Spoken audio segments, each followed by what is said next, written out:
making shorts now. Feel free to check them out if you want to vibe check my channel and have a few laughs. Hello, it's Ginger's Greetings here on YouTube and on Instagram, and today we'll be talking about my experience at not art school. Wowie, so interesting. Kate, what does not art school even mean? I hear you, probably not my best choice in title, but so many artists talk about going to art school, and I wanted to just be clear that it was that kind of video. But I went to a liberal arts school, and my experience as at a liberal arts school doesn't specify I'm talking about art, so here we are.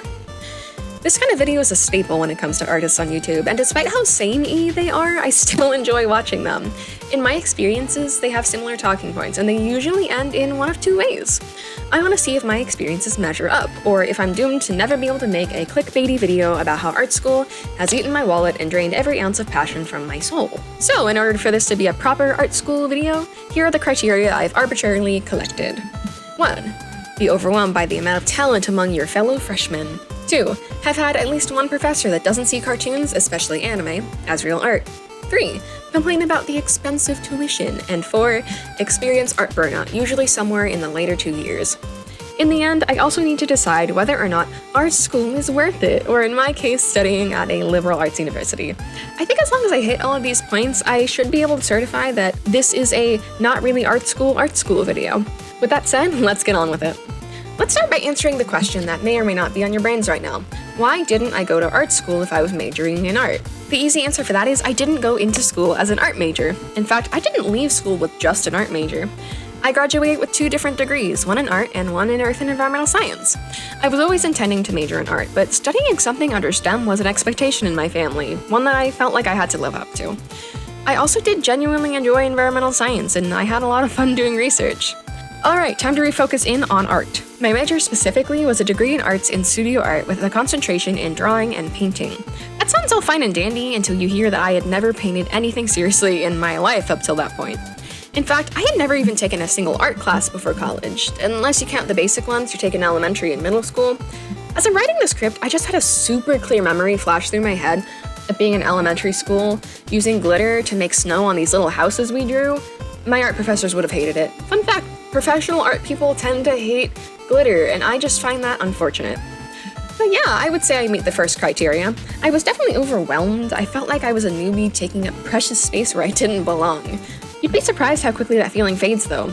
I don't like using easels, I really don't. I much prefer to lay my paper out on a table, or even more preferably, just straight on the floor. But I did get used to using them, as well as the other little neat knickknacks.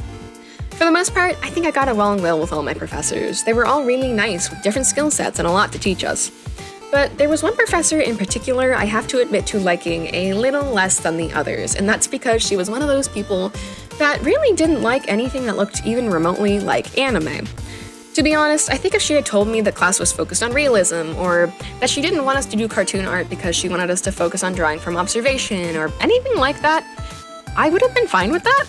Again, I used to watch a lot of these videos myself, and I expected that cartoon art wouldn't be what I was learning. But the fact of the matter was that she never outright said what was wrong with someone's drawing when it fell into this category. She was always extremely vague and would just say something along the lines of that kind of art not being what they were looking for in class, or she would trail off awkwardly.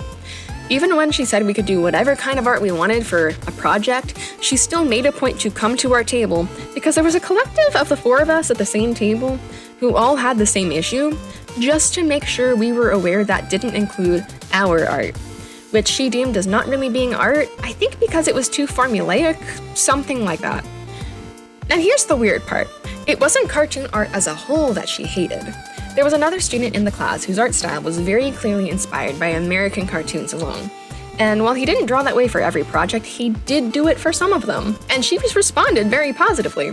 I think the reason this bothers me so much is that her reasoning for considering what we were drawing as not art would have also applied to his as well. And these critiques made it very clear that she just didn't like anime in particular, even though only one of us actually drew straight up anime. The cherry on top for me was the fact that she really liked abstract art. Abstract art is fine, but when you consider that, it all makes sense. I feel like abstract art and cartoon art are 2 different sides of a spectrum. And yeah, to be fair, I don't really like abstract art either. I just don't get it. Maybe that's what I'll do if I ever hit a noteworthy subscriber goal. I'll torture myself by drawing abstract art.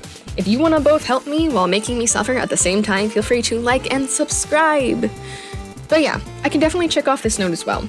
I also want to add that while my other professors were supportive of cartoon art, I wasn't allowed to do it as my final project.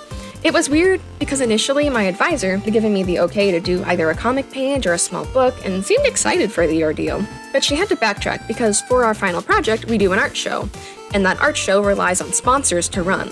I was told to pick something else because the sponsors wouldn't like seeing a comic in the show and they didn't want to lose funding. And you know what, that's fair, that wasn't her fault, but I do think it just goes to show that the bias towards more traditional art forms is still apparent even outside of art schools. Art school is expensive, but other schools are also expensive, especially when you don't have the money to afford them on your own. I was a good student. I worked 2 jobs, I got all the financial aid I physically could, but I still ended up with about $50,000 worth of debt. I want to make it clear that I was fortunate enough to have my mother take out loans for me, but I'm expected to pay them back in full when she is expected to pay them. Also, if there's one thing I can prepare you for, it's the fact that a school's tuition will increase every year. And my aid did not increase as the tuition increased. To give you guys an idea, it was up by $2,000 every year, which in the end is about $12,000 I had to make up through applying to scholarships, begging the university for a private loan, and by giving them what money I could. Point number 3, checked off. Also, if your parents paid for any of your schooling or gave you financial support through the means of buying you a car, helping you move out, paying for your books, or even if they just taught you how to manage anything, because my mom never went to college, I don't want to hear a word about your thoughts on the debt relief bill. If you really struggle that hard to pay off your debt, unless you're just a miserable person, you wouldn't want others to endure the same suffering. I have friends who have half the debt I do, and I'm extremely happy for them. If the bill goes through, they'll be debt-free for the most part, while I'll still be stuck with bucket loads of it. And yeah, maybe I'm a little jealous, but that doesn't stop me from wanting to encourage continual improvement in the world for those around me. I don't get political often, so if that's not your cup of tea, don't worry. It's just a relevant topic that I'm hearing about a lot, so yeah.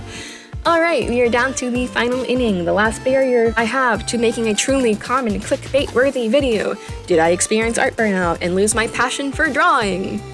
No, I didn't experience art burnout particularly, but as you can probably guess from the 2 majors, 2 jobs, as well as the 3rd major in the community service I didn't talk about, as well as the fact that I was graduating in a pandemic, I did get burnout. In my junior year, I was getting 4 hours of sleep a night consistently. No coffee, no caffeine at all. I don't drink caffeine. And in my senior year, I just couldn't do it anymore. I turned my 3rd major into a minor, I dropped the honors program that I also didn't mention yet, the community service stopped with the pandemic. I was just so tired. I still did well in my classes, but I didn't have the same drive I used to. In retrospect, maybe that was a good thing. I actually relaxed a little bit, and my friends saw more of me than they probably had in the previous 3 years combined. Something I also didn't mention, by the way, was that I had to do the senior project twice. Yeah. My first senior project was deemed not good enough, and despite the fact that I had to come up with a second project that already wasn't what I wanted to do in the first place, I still had fun with it. I don't know, maybe it was the fact that art wasn't the only thing I was doing, but I never got art burnout. Despite that, I'm still giving myself this point because burnout is burnout, and if I had to experience it, I'm going to check it off of this arbitrary list I made for this dumb video. With that out of the way, I think I can safely say that I've checked off all the major points I can think of as to what makes a good my experience with art school video. Wait, hold on. I still have to tell you my arbitrary opinion on whether school was worth it. So, was studying art at school worth it? I think so. Probably. Maybe. Maybe I'm biased by the fact I was gonna have the same amount of debt regardless of whether I got 1 degree or 2. But even if I was just going for art, I think I would still go. It wouldn't be for learning specific skills. You can learn how to use gouache or how to draw from observation and perspective and whatnot all on your own. What you can't get on your own is the structure, the guided critiques, and the social environment. I'll try to explain what I mean by all that. I don't learn well outside of the school environment. I need assignments, grades, a certain level of discipline to encourage me to learn. I don't think I would have picked up gouache or oil paints otherwise, and while I might have tried to get more serious about my drawing, I don't think I would have been able to learn as quickly. It might not have been a cartoon art, but learning to hone your eye and see the shapes and colors of the world with so much more precision is boundlessly useful. And it's why my gouache paintings and my cartoon art look like 2 completely different skill levels. I learned to draw from observation fairly well, but I'm still trying to figure out how to apply that to my cartoons. Point stands, I learned a lot. Having other people critique your art is also so important. And while you can get that online, you have no idea who that other person is, what their art actually looks like, if their commentary comes from wanting to be helpful or hurtful. Actually, usually you can tell because people who want to be helpful are nice about it and people who want to be hurtful are not. Real-life critiques are a much different experience than receiving unsolicited advice online, especially when you have an experienced professor guiding the conversation. I think the other nice thing about having assignments and critiques is that it teaches you to be patient with your art. We were encouraged to work for weeks on single projects, which is a much different experience than being online where you were expected to turn out piece after piece. And you don't bother to fix the mistakes because people are going to look at it for 2 seconds before swiping on to the next one. In an art class where people are going to be looking into your piece seriously, you actually have the motivation and drive to make it as clean as it can be. The last reason I had on why going to school for art is a good idea is the social environment. And I don't just mean socializing and partying or whatever. I don't really like that kind of thing. I don't like making friends online though. I have a couple, but sitting in your room texting somebody whose face you've never seen is very different from going to somebody's dorm to draw and hang out in person. Making friends at university means that you'll have friends that share similar experiences, and you'll be better able to support each other. I'm not trying to say that having friends online is bad, my girlfriend has loads of them. But if you value having friends in real life and you want to meet other artists, taking classes definitely helps. Okay, now we're actually done. I've checked off all 4 points, stated my opinion on whether going to art school is worth it, and now all I have to do is wrap up the video. I still have plenty to talk about regarding my experience with art in university. I already have a video about life drawing, for example, which you can watch on my channel, wink wink, nudge nudge. If you have any other curiosities surrounding my experiences in university, I would love it if you let me know in the comments. I paid for 4 years of experiences. I may as well get my money's worth and make videos on the internet that I'm not currently making revenue from. But I could be, if you guys like my video. Thank you guys so much for listening, I really appreciate it. This has been Ginger's Greetings here on YouTube and on Instagram, and I'm going to go hang out with my girlfriend. So yeah, bye-bye.